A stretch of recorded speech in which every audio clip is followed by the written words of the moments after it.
तो अब coaching city Kota के खिलाड़ी खेलों में भी देश का नाम रोशन कर रहे हैं। बूंदी जिले के छोटे से गांव सींता से निकलकर राष्ट्रीय और अंतर्राष्ट्रीय स्तर पर कोटा की पहचान बन चुकी महक शर्मा अब चीन में 2 जुलाई से 7 जुलाई के बीच आयोजित होने वाले एशिया कप के वुशु इवेंट में भारत का प्रतिनिधित्व करेंगी। महक शर्मा 75 किलो भार भाग वर्ग के देश का प्रतिनिधित्व करेंगी। किसान अशोक शर्मा और सरिता शर्मा की बेटी महक शर्मा ने पिछले साल आयोजित हुए 4 राष्ट्रीय प्रतियोगिताओं में स्वर्ण पदक जीते। उसके बाद भारतीय टीम की चयन ट्रायल में भी बेहद शानदार प्रदर्शन किया। तो लगातार पाकिस्तान की सीमा से तस्कर ड्रग्स भेजने का काम कर रहे हैं। वहीं उसको रोकने के लिए तमाम एजेंसियां लगातार इसको रोकने का प्रयास कर रही हैं। बाड़मेर की सीमा पर पकड़ी गई हेरोइन के बाद में एक बार फिर सामने आया है कि तस्करों ने इस बार पश्चिमी राजस्थान के बाड़मेर सीमा को अपना रास्ता बनाया है।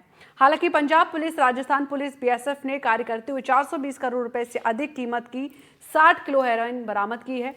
इंटरनेशनल ड्रग्स सिंडिकेट का भंडाफोड़ किया है। एनसीबी ने जोनल डायरेक्टर घनश्याम सोनी से एनडीटीवी ने खास बातचीत की और बताया कि ड्रोन के माध्यम से ज्यादा 5 किलो के पैकेट आ रहे हैं, लेकिन सीमा पर सुरंग बनाकर इसमें ज्यादा हेरोइन भेजी जा रही है। देखिए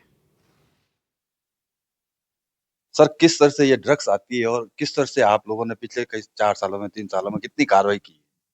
सबसे पहले तो मैं एनडीटीवी राजस्थान का आभार व्यक्त करता हूं कि आपने एक सेंसिटिव विषय जो है आज के न्यूज़पेपर में छाया हुआ है, जो हीरोइन से रिगार्डिंग।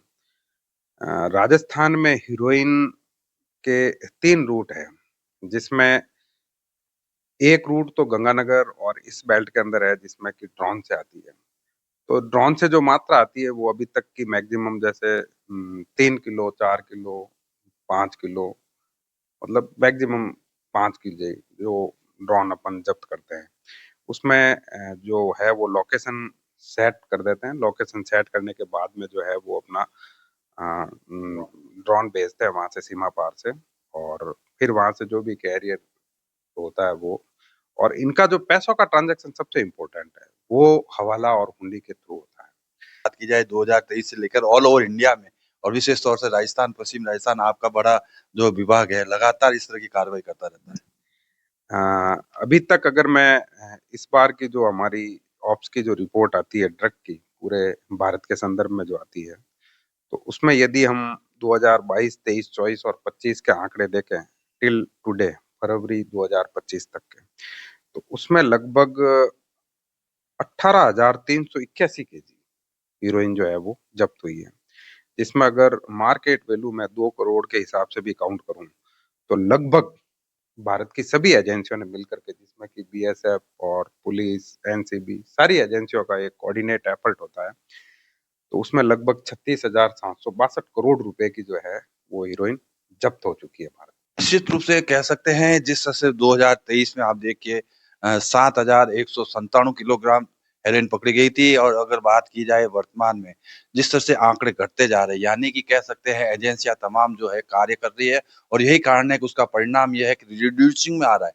7,197 किलो के करीब थी अगर 2023 में, तो वर्तमान अगर बात की जाए 2025 फरवरी की, तो सिर्फ 212 केजी पकड़ी गई है। यानी कि तस्करों के खिलाफ, हेरोइन जो ड्रग्स पेडलर है उनके खिलाफ सख्त कार्रवाई एजेंसियां कर रही है, और निश्चित रूप से बाड़मेर की जो घटना हुई है उसमें आने वाले दिनों में कह सकते हैं कि और चुनौती के साथ एजेंसियां कार्य करेगी, और निश्चित रूप से जो हेरोइन के ठेकेदार या पेडलर जो है उनके खिलाफ सख्त कार्रवाई देखने को मिलेगी। जोधपुर से एनडीटीवी के लिए अरुण हर्ष की रिपोर्ट।